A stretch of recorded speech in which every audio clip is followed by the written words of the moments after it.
Buenas tardes, bienvenidos, versión de arte. Irún Mentxugal, aquí tenemos a la gran artista Mavi Revuelta con Historias del onirismo. Se inaugura este viernes 25 de marzo y estamos hasta el 29 de mayo. Una suerte tenerte aquí. Buenas tardes, Mavi. ¿Cómo estás, querida? Muy bien, muchas gracias, Elena. Bueno, venimos de hacer una rueda de prensa muy distinta hasta ahora, porque nos ha hecho casi un monólogo maravilloso que lo vamos a grabar luego. Quiero que nos vuelvas a repetir toda la preparación, el argumento de la obra que nos has traído aquí a Irún, porque es una obra que tiene varias partes, sobre todo es una película, Mavi. Vamos a ir primero a una sala pequeña donde vamos a ver una serie de imágenes que ya me hagas acompañar, y dinos por qué estas imágenes y un poquito, la intención que has tenido aquí en Irún, sorprendernos sobre todo y desde luego maravillarnos. Cuéntanos. Pues en esta sala he decidido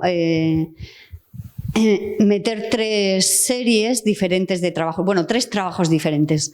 Como veis, tenéis aquí la única pieza en color que hay en la exposición, que es El sueño del íncubo, que es una pieza que enlaza directamente con la película que luego vamos a ver en la sala grande, ¿no? Por otro lado, la acompañan estos dos colas digitales que veis aquí, donde podemos ver una representación de unos posibles sueños, ¿no? Y por último, un archivo de 15 piezas, que es un archivo de sueños, donde, de diferentes maneras de soñar, diríamos, ¿no? Entonces, por ejemplo, aquí se titula Historias del onirismo y es la pieza que da el título a la exposición. Entonces, por ejemplo, veis los sueños de la gesta bélica, el sueño del pensamiento medieval, sueño de la cápsula de adormidera, sueño de la experiencia traumática de Baudelaire, sueño de la ilusión realizable. Al final es un catálogo de posibles maneras de soñar. Es un catálogo que no está cerrado, que como veis se representa con letra blanca sobre fondo negro, que es una constante que luego repito también en la publicación, que ya veréis, ¿no? Que se sugiere del acto de qué realidad se vive cuando el mundo se ve bajo los párpados, como diría Jacobo Siruela en su libro. Lo que vamos a disfrutar sobre todo es de una muestra diferente, una actora, que yo también decía, Mavi, eres actriz, y yo creo que también tenemos que hacer en versión de arte, presentar de otras maneras a las artistas creadoras. Ella nos va a hacer ahora un monólogo, por llamarlo de alguna manera, donde va a explicar muy bien la intención que has provocado y que nos provocas con esta obra. En las salas Mentxugal, gracias al ayuntamiento que ha dedicado de forma brillante toda esta puesta en escena de tu obra y de tu talento, porque también tenemos que decir que hay una gran preparación en ti a la hora de buscar qué contar y sobre todo cómo contarlo, Mavi. Así que darte las gracias de este proyecto tan maravilloso que nos traes, y sobre todo decirte enhorabuena, porque ya sabemos que es una gran artista y desde luego tenerla aquí en Irún ha sido una gran suerte. Muchas gracias, Mavi. Ahora te vamos a oír esa disertación. ¿De acuerdo? Y vamos a hacer una especie como de acción. Ella no sabe muy bien cómo definirlo, yo tampoco, pero creo que ahí justamente viene lo nuevo, donde vemos que aquí el camino sigue. ¿Te pues parece vamos bien? a ello. Venga. Vamos a ello.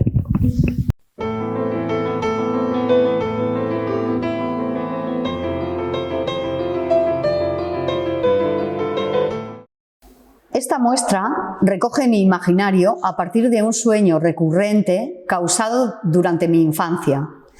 Los hechos sucedidos en el mismo me sirven para indagar en la trascendencia y universalidad de los materiales oníricos. La intimidad residual de este sueño infantil y sus consecuencias, la verticalidad, la imaginación aérea o las arquitecturas domésticas, son algunas de las imágenes que se intuyen a través de las fotografías, Historias del onirismo o la pieza de vídeo Cerrar mis ojos, prender el bosque.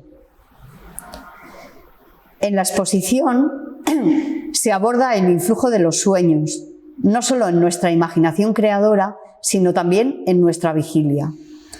Un pensamiento inspirador fueron las palabras de Jacobo Siruela en su libro El mundo bajo los párpados. En él nos da ejemplos de guerras y hechos premonitorios que tienen lugar en el mundo de los sueños y que influyen tanto en la vida cotidiana de cada cual como en el acontecer de la historia.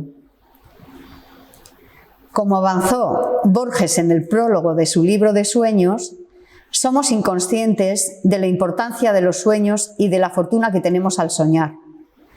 Todas las noches asistimos a una o varias películas que producimos, guionizamos, dirigimos y de las que también somos audiencia. Todo este material onírico residual sirve de materia de reflexión para esta exposición. Cerrar mis ojos, prender el bosque. La edición de esta película refuerza la idea de lo que para mí ocurre cuando cerramos los ojos. Tras un fundido a negro comienza la acción o la escritura evocadora entre flashes de color. La artista Elena González Sáez narra un sueño recurrente que yo causaba durante mi infancia. Un jardín, una casita, unos árboles, un estanque al final de la vereda. Allí se suceden premonitoriamente una serie de imágenes oníricas que desencadenarían en el futuro mi propio incendio creativo. La narración literaria toma un aspecto cinematográfico ayudada por la música electroacústica del compositor Otto Castro, Premio Nacional de Costa Rica de Composición Musical en 2010. El audiovisual se acompaña en la sala con una imagen de autoría desconocida, fechada en 1947. Es la prueba de que la casita de juegos de mi infancia y el jardín de mi sueño fueron escenarios reales. Mi sueño me sitúa a mediodía en un paseo plantado de árboles. A mi derecha puedo ver entre las ramas un puente sobre las vías del tren, al otro lado de la finca. A mi izquierda se desparraman por el jardín una casa de muñecas hecha a escala de una niña, un astrogiro, que era un balancín giratorio con una esfera central brillante como el sol, y una estatua romántica como las que puedes ver en un cementerio abandonado.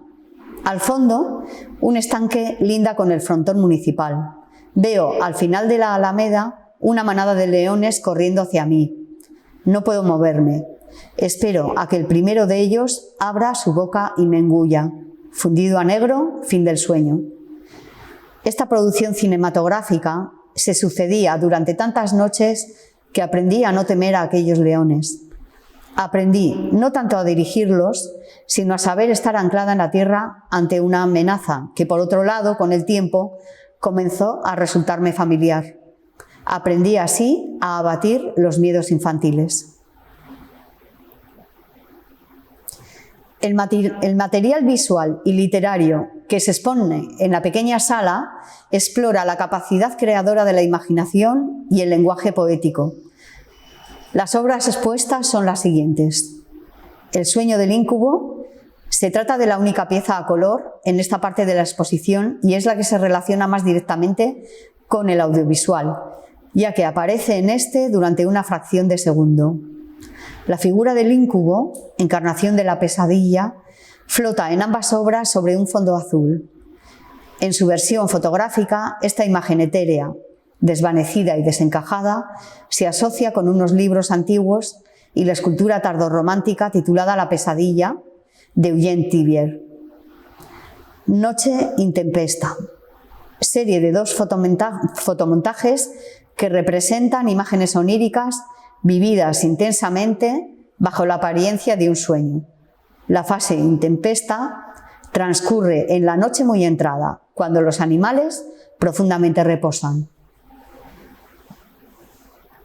Historias del onirismo. La serie de 15 piezas que da título a la exposición es un archivo de formas del soñar. Son relatos que se suceden en la medianoche, el lugar del caos, la muerte, el inframundo y el misterio. Para organizar este catálogo de sueños, elegí un formato limpio, texto blanco sobre fondo negro de la noche, dejando como única imagen la de Hipnos, el dios griego del sueño. Podemos encontrar aquí, entre otros, sueños como el de la imaginación artística, el de la influencia selenita o el de la cápsula de adormidera.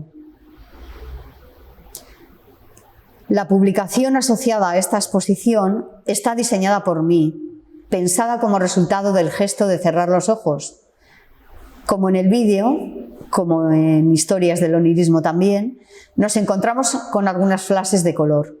El ensayo sobre la exposición, titulado El sueño, artífice y simulador, es del escritor Carlos Pardo, crítico literario del suplemento cultural Babelia El País, que ha recibido varios premios como el Hiperión de Poesía, el Generación del 27 y el Ojo Crítico de Radio Nacional de España.